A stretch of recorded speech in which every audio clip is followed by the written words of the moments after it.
और देश में अभी कोरोना वायरस से लोग जूझ रहे हैं। देश में कोरोना के थर्ड वेरिएंट का खतरा भी सता रहा है, लेकिन इस सब के बीच और वायरस ने देश में दस्तक दे दी है। बता दें कि और वो है निपाह वायरस, जो कि काफी संख्या में इसके मामले निकलकर अब सामने आने लगे हैं। लेकिन आखिर ये वायरस है क्या और इससे कैसे बचा जाए, आइए जानते हैं इस रिपोर्ट में।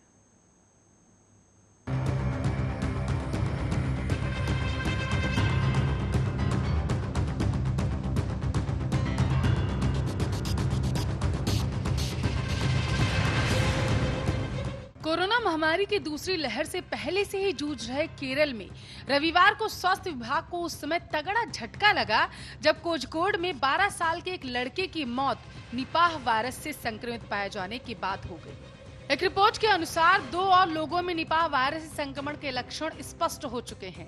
इस बार जैसे केरल में निपाह संक्रमण के मामले की पुष्टि हुई, केंद्र सरकार के national centre for disease control की एक टीम राज्य के स्वास्थ्य विभाग को तकनीकी सहयोग मुहैया कराने के लिए फौरन रवाना कर दी गई। हालांकि राज्य सरकार के स्वास्थ्य विभाग से जुड़े लोगों का कहना है कि इस बार हालात नियंत्रण में देखे जा सकते हैं और प्रशासन प्रोटोकॉल का पूरी तरीके से पालन भी कर रहा है।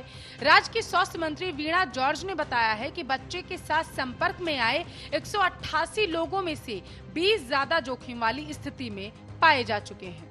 जिन 2 लोगों में संक्रमण के लक्षण दिखाई दिए हैं वे इन्हीं 20 लोगों में से शामिल हैं। उन्होंने कहा है कि चिंता करने की हालांकि कोई बात तो नहीं है। स्वास्थ्य विभाग हालातों पर करीबी से नजर बनाए हुए है, लेकिन ये वायरस है क्या और कैसे फैलता है, कैसे ये इतना खतरनाक माना जा रहा है कि जानलेवा हो जाता है, तो आपको बताते चलें कि विश्व स्वास्थ्य संगठन के मुताबिक निपाह वायरस तेजी से उभरता वायरस है जो जानवरों और इंसानों में गंभीर बीमारी को जन्म देता है। NIV के बारे में सबसे पहले 1998 में मलेशिया के कंपंग सुगाई निपाह से पता चला था। वहीं से इस वायरस को ये नाम भी मिला था। उस वक्त इस बीमारी के वाहक सुअर बनते थे, लेकिन इसके बाद जहां जहां NIV के बारे में पता चला, इस वायरस को लाने ले जाने वाले कोई माध्यम नहीं था।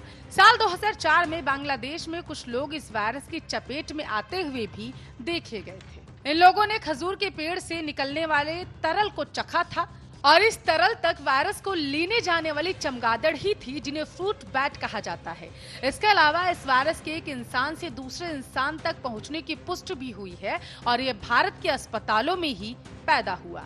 इंसानों में NIV इन्फेक्शन से सांस लेने से जुड़ी बीमारी हो सकती है या फिर जानलेवा इंफ्लेटाइटिस भी अपनी चपेट में इसे ले सकता है।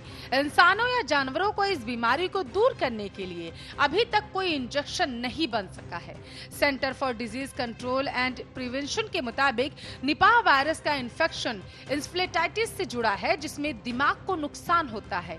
5 से 14 दिन तक इसकी चपेट में आने के बाद यह वायरस 3 से 14 दिन तक तेज बुखार और सिर दर्द की वजह भी आगे जाके बन सकता है। ये लक्षण 24 से 48 घंटों में मरीज को कोमा में पहुंचा सकते हैं। इन्फेक्शन के शुरुआती दौर में सांस लेने में समस्या होती है, जबकि आधे मरीजों में न्यूरोलॉजिकल दिक्कतें भी आती हैं। साल 1998 और 99 में जब ये बीमारी फैली थी तो इस वायरस की चपेट में लगभग 265 लोग आ गए थे। अस्पतालों में भर्ती हुए इनमें से करीब 40% मरीज ऐसे थे जिन्हें गंभीर नर्वस बीमारी हुई थी और ये बच नहीं पाए थे। आमतौर पर ये वायरस इंसानों में इन्फेक्शन की चपेट में आने वाली चमगादड़ों, सूअरों या फिर दूसरे इंसानों से फैलता है। मलेशिया और सिंगापुर में इसके सूअरों के जरिए फैलने की जानकारी मिली थी, जबकि भारत और बांग्लादेश में इंसान से इंसान का संपर्क होने पर इसकी चपेट में आने का खतरा ज्यादा रहता है। Special desk, Arya news.